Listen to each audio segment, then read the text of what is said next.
Jérémy à court d'idées, aujourd'hui ici Pailleur est à Accourt en Haute-Marne. Nous sommes loin de toute mer, nous sommes loin de tout lac et pourtant j'ai mis mon bonnet marin parce que nous allons vous parler d'une algue, une micro-algue qui s'appelle la spiruline et qui est en train de devenir une sorte d'or vert.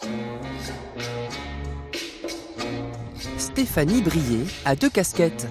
C'est une jeune maman qui élève sa fille de 3 ans, Léane. Et lorsque la petite est partie à l'école, Stéphanie se transforme en éleveuse d'algues.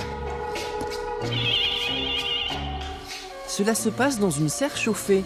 Ces 2 bassins de 450 mètres carrés chacun abritent des cultures de spiruline, des micro-algues qu'on l'on voit mieux avec un microscope. C'est donc à ça que ressemblent les spirulines, Tout à fait. des espèces de filaments.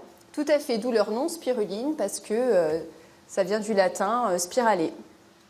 La spiruline contient des éléments essentiels pour la santé, des vitamines et des protéines 3 fois plus que dans la viande ou le poisson. Certains culturistes l'utilisent pour favoriser le développement de leurs muscles. Un sachet de 100 grammes peut se vendre entre 15 et 20 euros. Stéphanie récolte cet or vert chaque matin lorsque l'algue est plus riche en protéines.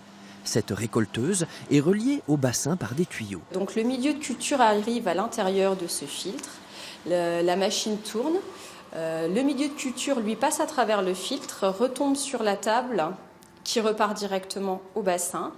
La spiruline, elle, est gardée à l'intérieur avec un petit racloir sur le dessus. Elle tombe dans une goulotte et vient donc s'égoutter sur un filtre où là, elle continue de s'égoutter. Alors une petite surprise, c'est que ça ne sent pas les algues. Du tout, effectivement. Tant que la spiruline n'est pas sèche, elle n'a pas ce goût proprement dit d'algue. Donc ça fait que ça rend le travail moins désagréable. Ah oui, complètement. À ce moment du processus, la spiruline ressemble à de la bouse de vache. Or justement, les vaches sont pour quelque chose dans la création de cette serre à Accourt. La ferme de l'Écluse, qui abrite l'unité de production de spiruline, est d'abord une ferme d'élevage laitier avec un sympathique troupeau de Primolstein. Mais en 2016, pour survivre, il faut innover. Florent et Loïc Perrin, les fermiers, respectivement mari et beau-frère de Stéphanie, ont inauguré cette année un méthaniseur. Cette installation, alimentée par les bouses du cheptel, permet de produire 2 choses. De l'électricité qui est revendue à EDF et de la chaleur qui permet de chauffer la serre et les bassins à spiruline. Comment vous avez eu l'idée de la spiruline? En tapant un peu sur Google, en cherchant des idées, on voyait toujours beaucoup de séchoirs, des trucs comme ça. On a vu une ferme en Bretagne qui avait ça. On s'est rapproché un peu d'eux aussi et on est parti là-dessus avec un bureau d'études et puis c'est pour ça qu'on est parti sur la spiruline. Aujourd'hui, la production laitière, puisque c'est fait partie de le plus gros atelier de la ferme, aujourd'hui, il est déficitaire par rapport à la méthanisation. Donc aujourd'hui, le fumier est bien mieux valorisé que de produire une brique de lait pour le consommateur, quoi. Et c'est quand même très triste, quoi. 1 600 000 € ont été investis dans la construction simultanée du méthaniseur et de la serre à spiruline. Un pari et un nouveau métier pour Stéphanie, qui travaillait avant sur des tapis verts dans un casino au Luxembourg. Alors là, c'est l'étape où la spiruline est morte, si l'on peut dire. Elle a été pressée. Donc à cette heure-ci, il n'y a absolument plus de milieu de culture dans la spiruline. Vous l'avez tué sous vos yeux là. C'est ça, sous vos yeux. Alors j'aimerais bien que vous me parliez de cette machine là parce que c'est assez amusant.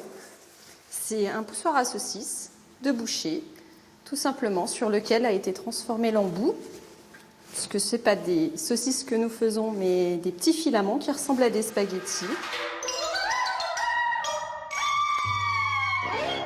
La diversification de l'agriculture, ça n'est pas que triste. Ne sont-ils pas mignons, ces spaghettis de spiruline? Nous approchons désormais de la forme finale dans laquelle la microalgue sera commercialisée. La dernière étape consistant à placer ces plateaux au séchage à une température de 38 degrés Celsius.